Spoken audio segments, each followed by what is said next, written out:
দাদা কেমন আছেন, কি অবস্থা? ভালো আছি দাদা, ভালো আছেন? সব ঠিকঠাক? হ্যাঁ ঠিক আছে দাদা। আর আমি তো আপনার ভিডিওটা ফেসবুকে দেওয়ার পরে সবাই বলতেছে দাদা দেশের বাড়ি কোথায়? আমার ইন্ডিয়া কলকাতা বাড়ি দাদা, আমার ইন্ডিয়া কলকাতা। দাদার দেশের লোক আপনি, হ্যাঁ? হ্যাঁ হ্যাঁ হ্যাঁ। আচ্ছা দাদা, আপনি কত বছর থাকেন দুবাইতে, এটাও মানুষে কমেন্ট করছে। দাদা 8 বছর ধরে থাকি দুবাইয়ে, কিন্তু 8টা বছর হলো কিন্তু কোনো কিছু করতে পারলাম না জীবনে, ঠিক আছে? তো আচ্ছা, কিছু করতে পারলেন না কেন? দাদা এইটাই যে খুব একটা করতে পারিনি, ফ্যামিলি চাপ সব কিছু দেখে শুনে আমাকে চলতে হয়েছে। এই জন্য নিজের জন্য কিছু করতে পারি না।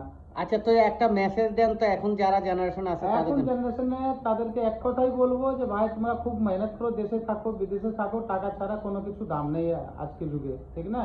টাকা কামালে তোমার দাম আছে, না কামালে কোনো দাম নেই তোমার। মানে টাকা কামাতে হবে। টাকা কামাতে হবে, খুব মেহনত করতে হবে, আর টাকা সেভ করতে হবে। যে টাকা কামিয়ে উড়িয়ে দিলাম এই জিনিসটা করলে লাইফে কোনো দাম নেই, কোনো কিছু নেই।